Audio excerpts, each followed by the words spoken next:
Hi. My name is Erica LaShawn. Please like, share, and subscribe. If you're new here, welcome. If you're not new here, welcome. Today is July 28th, 2025. It's 7:37 p.m. Um, I stumbled across a survivor, and her name is Aziza Kibibi, Azizakibbi. And I call her a survivor because she is. And the thought of so many topics interest me. Like I said in my one of my previous videos, I majored in psychology and minored in social work. So I love the mind. It's so fascinating to me, and human behavior is just my thing. I really, I'm into murder, mayhem, serial killings, and stuff like that. I joked in another video, like people may say, "Well, why you think about stuff like that?" Because I can't wrap my mind around it. And another thing I can't wrap my mind around is the topic of incest. And Aziza. So basically, I mean, we all know. Well, we don't. You smart.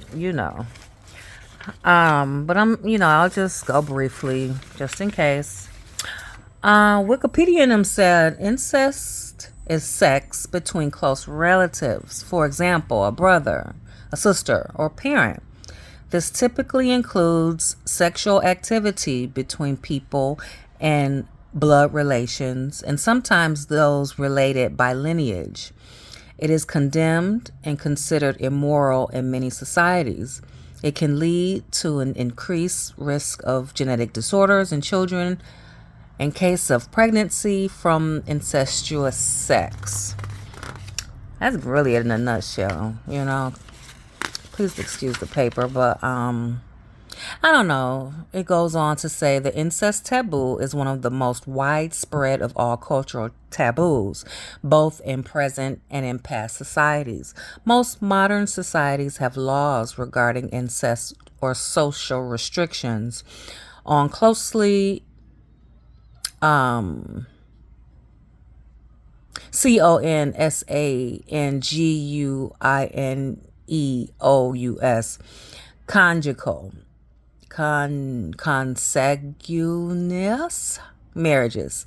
Consanguineous. I don't have my girl. consanguineous marriages. When you consummate the marriage, I gather. In societies where it is illegal, consensual adult incest is seen by some a victimless crime. Some cultures extend the incest taboo to relatives with no consanguinity. Here it is again. I don't have my girl out. consanguinity. Consanguinity, such as milk siblings, step siblings, and adoptive siblings, albeit sometimes with less intensity. Third degree relatives, such as an half aunt, half nephew, first cousin, on average have 12.5% common genetic heritage, and sexual relations between them are viewed differently in various cultures, from being discouraged to being socially acceptable. Okay, I'm gonna stop right there. Mayor Giuliani married his second cousin, the mayor of New York. So, like this thing just says, it varies. This thing right here from the National Center for Biotechnology.com. Is incest harmful? Of course it is. Next. And okay, so it leads me to Aziza Kibibi. So I just discovered her. I stumbled upon strolling down these YouTube streets, and she's a survivor because she Okay, so let's just the New York Post. This was published August 13th, 2013. So, a New Jersey woman repeatedly raped, impregnated by her award-winning music video director dad has said that she's forgiven the monster who made her childhood a living hell.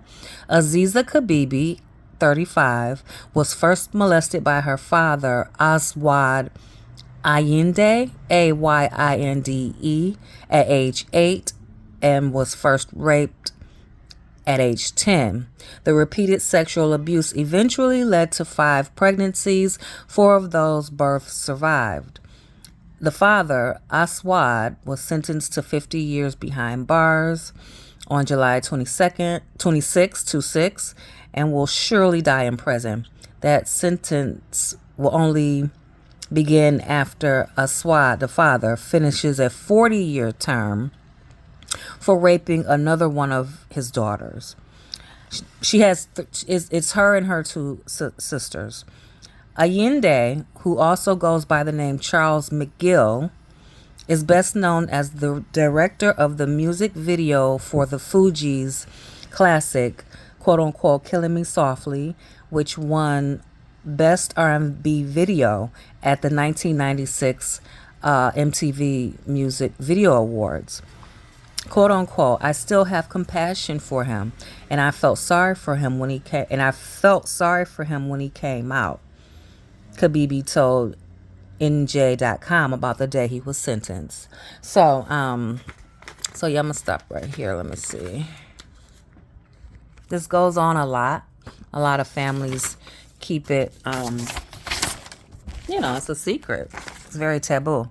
Quote unquote, but I understand that he did this to himself. Kibibi lives in East Orange with her children and attends Essex County College. So this was a while ago, so I'm sure she's graduated now. She does speaking engagements. She's been on every outlet you can name. Kibibi, she got her childhood by dreaming of a better life. She got through her childhood by dreaming of a better life. Quote unquote, I dream about running away. I dream about getting all my brothers and sisters. One of my sisters was a baby, and I was taking care of her. I dream about growing breasts and getting milk and running away with them somewhere, Kibibi said. I felt like I was in a nightmare. I was just trying to sleep as much as possible because my dreams were better than what I was living. Kibibi was the oldest child of Ayinde, a once respected Nigerian music director. He grew up in Florida and Alabama before he eventually settled in Paterson, New Jersey. Quote unquote, he told me I was special. Initially, it was to teach me to be a woman, Kibibi said, describing her dad's sick initial advances. Quote unquote, by the time he started having intercourse with me, he was getting more and more violent. When I would start fighting him, he would hit me. It was more about threats. The demented dad later declared himself a prophet and told kids he was acting under the orders from God. Quote unquote, he told us we couldn't pray to God. We had to pray to him, and he would get the messages to God, Kibibi said. Okay. So,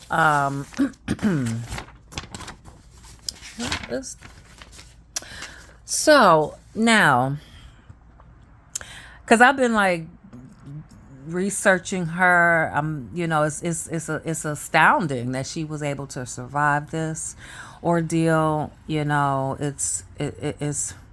She's a true survivor, in my opinion. One short I ran across, her father actually got down on one knee and asked her to marry him. At 16 years old, the mother was there. Yes, the mother was in the home.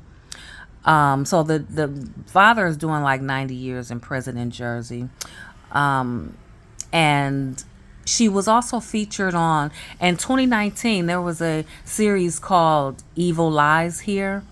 And it was just different episodes. So the episode that aired in March of 2019, Aziza Kibibi was in that one, and that episode was called "quote unquote" one of his women. And it was just like, I guess, I didn't see it, but she was telling her story. It's so many. I tried to do a genealogram of this just to place it, and kind of looks like this. Let me see.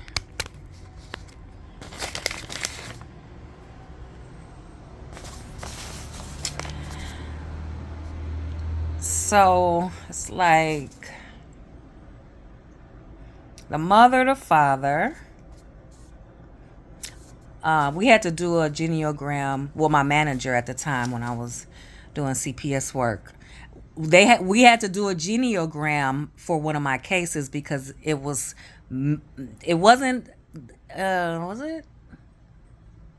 It wasn't incest, but my team, I was explaining it verbally, but my team was like, "Hold on, Miss Pitts, hold on." The manager got out a pen and some paper, and she had to do a genealogram. Mother, father. The mother has 3 girls, Aziza, and there are 2 other sisters, which I don't know. Aziza has 5 children from her father.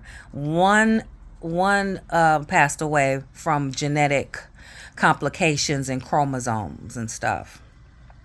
So I'm like, so what does that make? So this unknown sister is an aunt and a sibling. The other sister is an aunt and a sibling.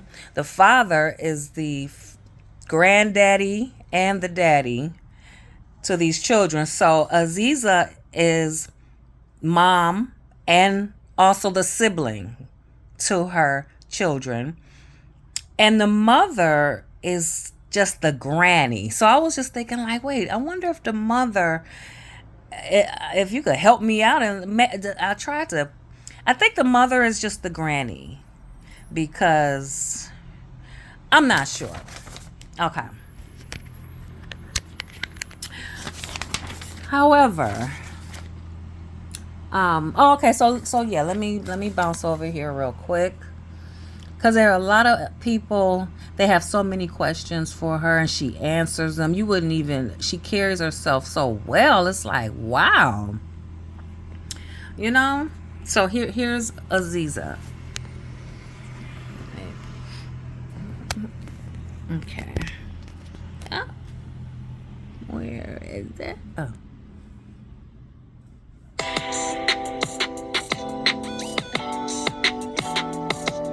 Okay. All right. Hey.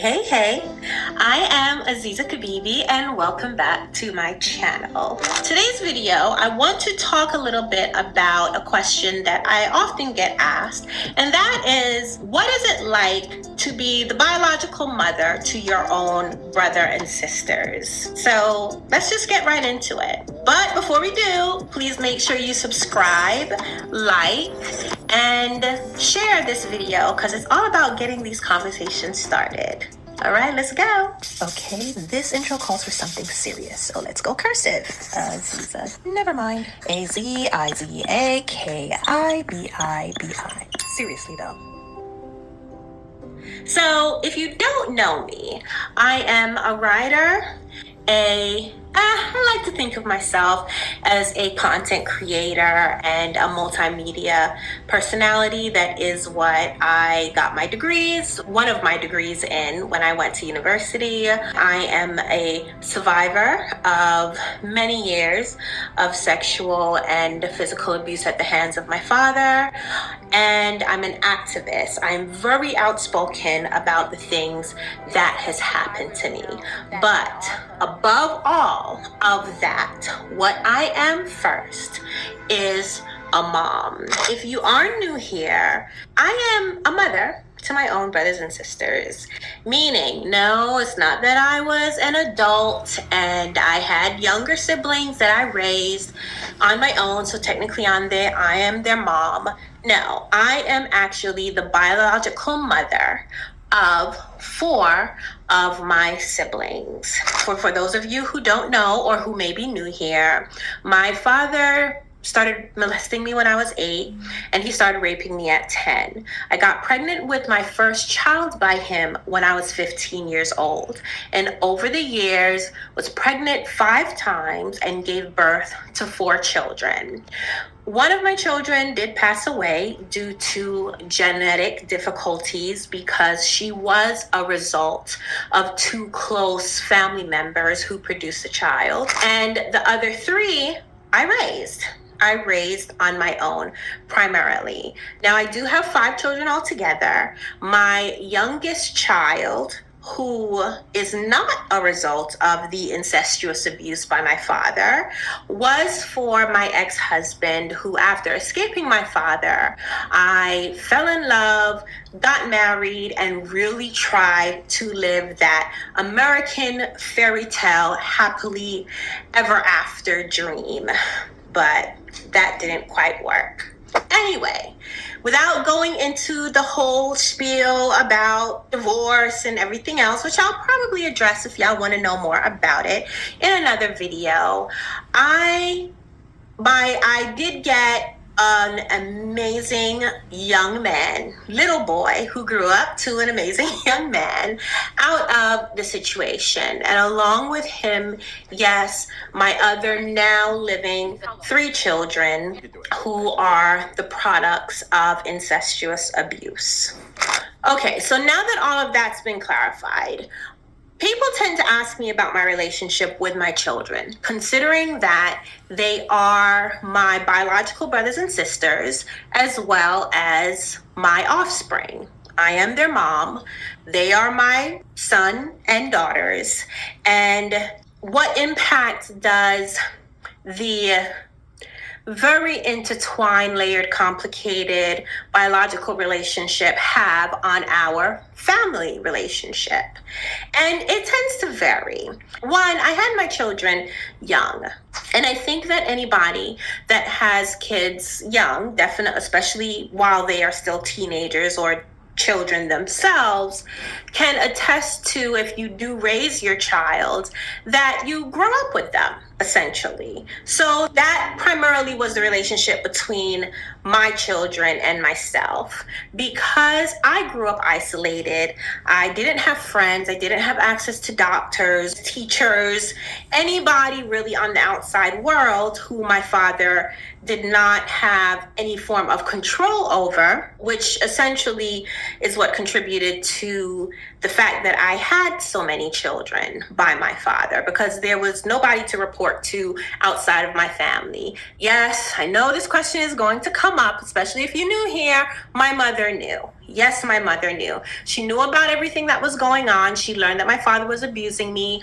by the time I turned 10. So he was abusing me for about 2 years before she found out. And after she found out, she did not really question him or go against him, except for one time that he then, in response, beat her with a belt. So, continued to have children by my father through the abuse against my will, and finally escaping him at 24, I found myself in the world with no social skills, no access to resources, raising children on my own, 4 children at the time, because my daughter, who passed away, was still alive. Not only did I have children, but I also had children with special needs. So everything that came along with that in itself was extremely challenging. I mean, having anxiety, I think, is normal for most humans, especially we see it more as shyness, but the comfort levels that you have to achieve to talk to strangers and communicate with people outside of your immediate circle, I dealt with that issue on like level 1000, because I was afraid of the world, essentially. I was homeschooled, so I did not have an education, a traditional education.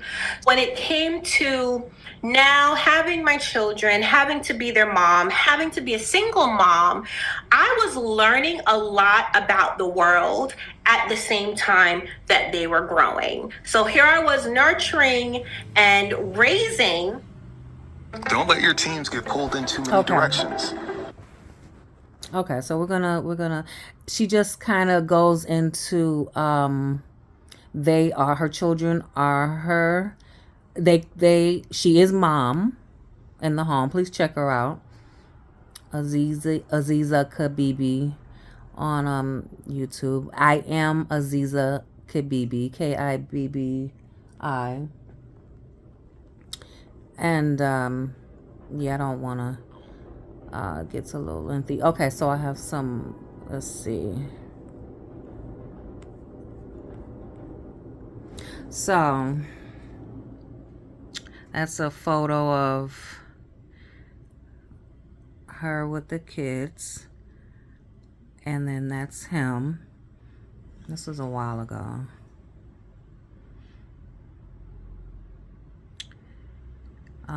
So yeah, like a before and not before and after, but he looks like, well, this is him now. Now I'm invested. I want to see. He has documentaries and that. So I guess this was his hip hoppy days as a director, a music video director. But yeah, he's serving 90 years, and she just kind of just goes into everything. She has a lot of content. So yeah, back on this issue, this topic, it's just like a lot of people are going through this, and she was saying like all of her children, none of them had birth certificates or social security cards. They didn't have anything, so it took a long time to get that straightened out. And the video that I just showed, she went into, she was learning with them. She was very hands-on and with their school, chaperoning. She was a chaperone whenever they went places, and she enjoyed it because she didn't have that. So she was also growing up with them and experiencing childhood, the childhood that was stolen from her. And yeah, her mom knew, and that's it. So, I'm going to get out of here. But I just wanted to touch base on this topic. She is a true survivor to me and the world. And I hope she keeps thriving, her and her family. My name is Erica LaShawn. Please like, share, and subscribe. Thanks. Bye.